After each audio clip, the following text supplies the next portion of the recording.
You're not lazy, you're just not motivated. Or so we've been told.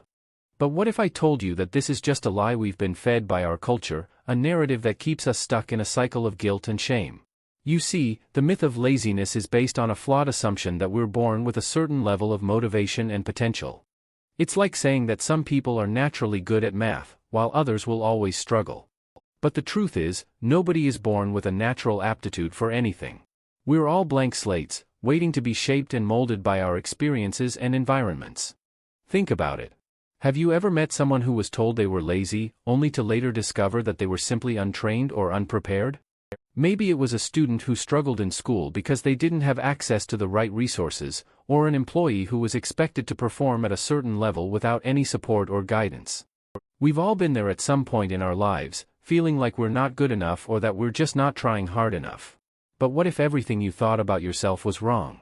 What if your struggles and setbacks were not a reflection of your lack of motivation, but rather a sign that you're still learning and growing?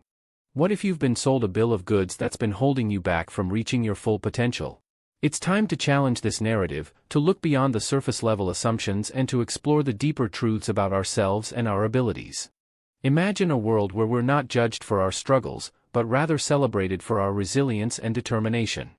Where we're not labeled as lazy, but rather seen as individuals who are still learning and growing.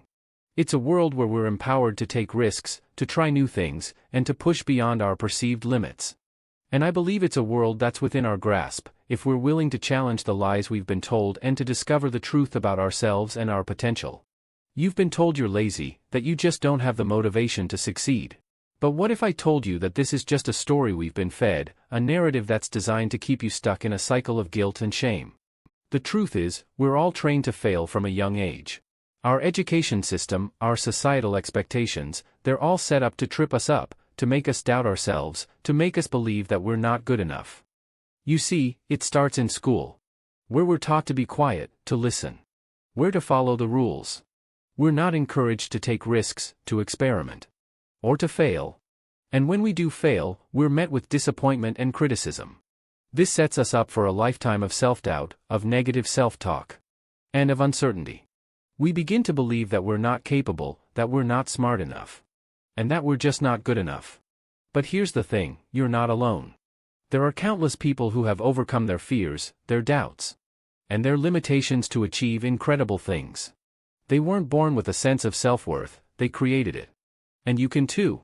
You have the power to rewrite your own story, to challenge the narrative that's been holding you back.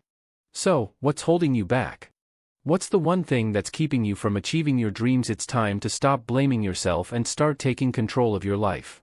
For too long, we've been trapped in a cycle of shame and guilt, led to believe that our lack of motivation is a personal failing, a sign of laziness. But what if I told you that this is just a lie we've been fed? You see, when we're constantly told we're not good enough, that we're lazy or unmotivated, it creates a sense of self-doubt that's almost impossible to shake. But here's the thing, self-compassion is key to breaking free from this cycle. It's about recognizing that you're human, that you have flaws and imperfections. And that it's okay to make mistakes. So, what can you do to start breaking free from the cycle of shame and guilt? First, practice self-acceptance. Acknowledge your strengths and weaknesses. And don't be too hard on yourself when you stumble. Second, focus on building self-awareness. Take time to understand what motivates and demotivates you. And use that knowledge to make positive changes in your life. And third, surround yourself with people who uplift and support you, people who believe in you even when you don't believe in yourself.